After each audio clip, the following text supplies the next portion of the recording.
What is a bird dog in real estate? I'm going to talk about that and more terms here in this video.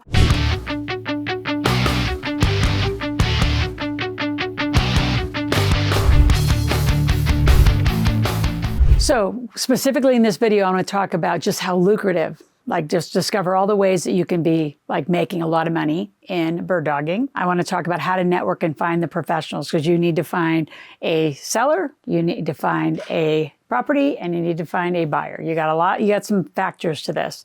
And then last, I want to talk about just how do you make it a side hustle? How do you make it super lucrative? And a whole bunch more terms. So let's get started.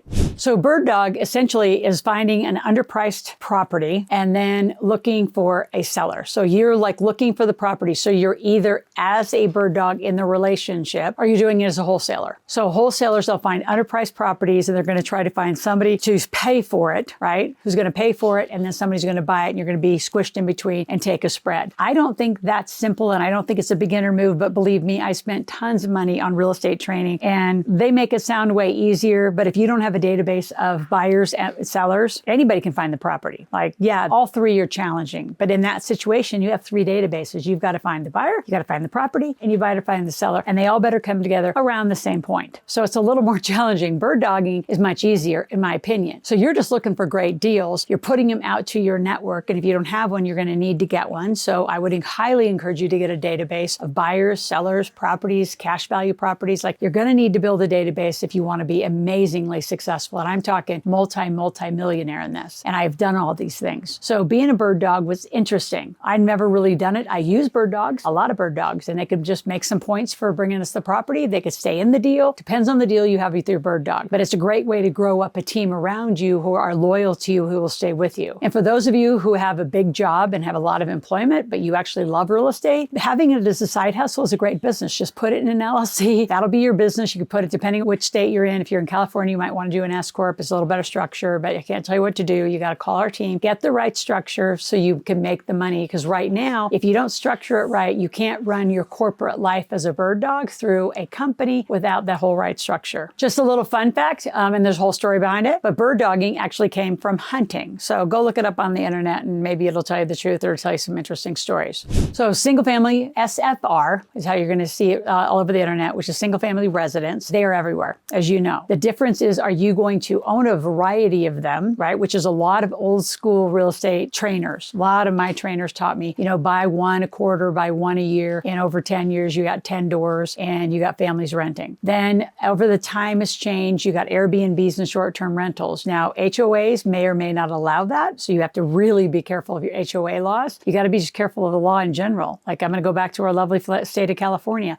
Lovely Newsom has allowed 12-month water rights. So if you're a landlord in California, you are at high risk, in my opinion. I would run. I would probably be a short seller in the California market to get out so my renters don't abandon. You say, well, I have great renters. Well, I know over a dozen clients right now that they're now willing to short sell. They're like, no, I had a great renter. Now, a year or two later, they're not a great renter. They stopped paying rent, and now they want to activate the 12-month squatter right law, and they can't get them out. So if you've got a mortgage and now you have no rent and you can't move them, you've got a heck of a problem. So you got to be very careful where you are. HOA fees, can you Airbnb? How fast can you turn? Can you do short-term rentals, or do you just do a long-term rental? The other part that I loved, and I've done a lot more of this than anything, are lease to own and what used to be called the subject to. Some states really tightened up the laws on this. So really know your state law, your county laws, your local just governances is, can you lease to own? Meaning somebody with bad credit would like to buy. So you buy and you become the bank. You're their mortgage. They basically are paying you rent, part of a mortgage, until they can qualify. Now, what I did to make sure I could move the property is I actually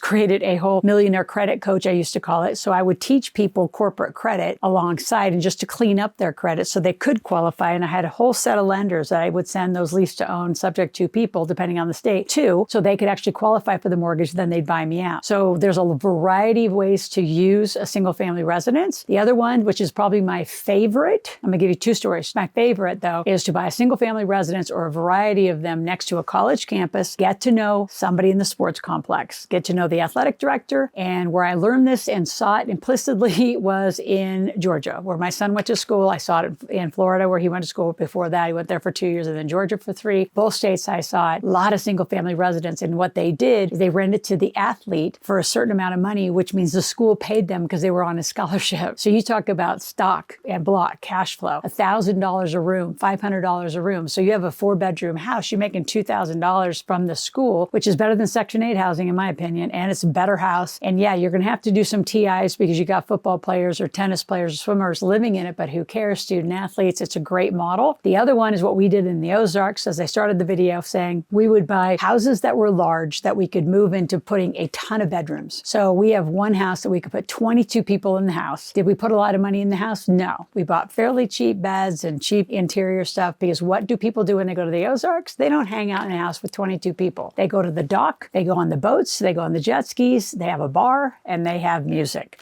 So we put most of our money in the rehab out there, and then we bought an inventory of boats and jet skis and watercraft that they had to pay extra for. But it was like, well, you go around the lake or you can buy from us. We went so far as a little beer delivery out on the lake. We stocked their house with food and booze as another amenity that we would add. They could just pay us more. So we got our nightly cash flow for 22 people so high, it was insane because they could just show up. All their food and booze was there. Their party was there. Their watercraft was there. They were set to go. So a lot of fun and creativity for those of you who really get into it and want to see how do I really amplify my cash flow? I got a lot of ideas. So what's a short sale in real estate? It's usually when someone's about to go into foreclosure is when you're going to find a short sale, or they've just got some other financial trouble. You'll find short sales in divorces, believe it or not. You'll find them in all sorts of litigation situations where the property's just got to get sold. They're going to cut the value of it just to move the property as fast as they can. And if you have good lending sources, that's what I always tell short sale buyers. Make sure you have a lot of cash, like cash buyers and lenders available. So the minute you can find that property, they're going to go quick. The other way you're going to find a lot of short sales, yeah, maybe some, I shouldn't say a lot, but you're going to find quite a few, is at auctions. If you know how to do auctions right, there's a whole bunch that are undervalued there. And you can either fix them up, you can keep them, you can rent them, you could resell them when you put some more value into them. There's all sorts of ways you can do that, but a lot of people buy on a short sale. 2024 market is anticipated to be a foreclosure short sale market, meaning people who bought from us. I was a part of the run in Boise, Idaho, and a few other markets, the Kansas, Missouri markets, especially Boise. Boise took a huge run. Our houses that we were building between 350 and 400, and we were selling for around 400. Around Thanksgiving 2021, we just decided to go up to 600. Most of the other builders around the area where it really went, like just jumped to 200,000. California money bought it all day long. So way overvalued, great for us, bad for them because now what? That appraisal will settle back out at 400. They're either going to have to refi, live with their overpurchase. To them, they probably think it's a great value because they moved from a multi-million-dollar house in a really interesting state to live in. I'll just leave California like that. It's even more interesting today. We'll leave them there. But short sales are going to be a real thing in 2024, and it's going to be very lucrative for those of you who have the access to cash and lending to actually take advantage of all those sales because people are going to go down. Banks are going to foreclose. If you can gather enough capital together, like a family office or private equity firm, you can actually go buy a bundle of these kind of properties from a bank. They're going to call the notes. They're going to call all the properties back. Banks do not want the real estate. They're not in the real estate business. So they're looking for people like you, or they can say, here, buy a bundle of 10, 20, 50 homes, and it's a massive short sale discount. You now have the problem of moving all that inventory.